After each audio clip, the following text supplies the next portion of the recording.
સરસ મજાનો ક્વેશ્ચન છે. શું છે તો કે ક્રિકેટરની 10 ઇનિંગમાં સરેરાશ 35 રન છે. સરેરાશ કેટલા રન છે તો કે 10 ઇનિંગમાં 35 રન છે. જો તેની સરેરાશમાં 5 રન વધારે તો તેને પછીની ઇનિંગમાં કેટલા રન કરવા પડે? સરેરાશમાં કેટલા વધારે? 5 રન વધારે તો તેને પછીની ઇનિંગમાં કેટલા રન કરવા પડે? કારણ માટે શું થશે મિત્રો? નવી સંખ્યા બરાબર નવી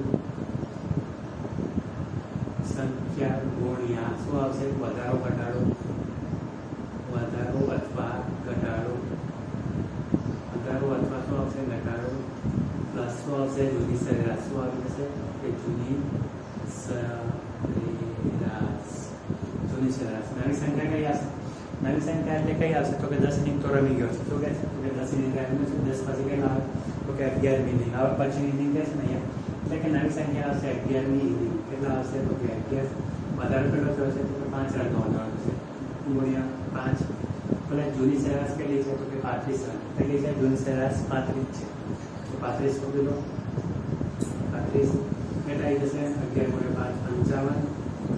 55 પ્લસ 35 કેટલા આવશે? 55 પ્લસ 35 કેટલા થશે તો કે 10 10 ને 11 10 બધું શું મળીએ 4 9 90 કેટલા આવી જશે તો કે 90 રન કરવા પડશે. હવે પછી કેટલા રન કરવા પડશે તો કે 90 રન કરવા પડશે.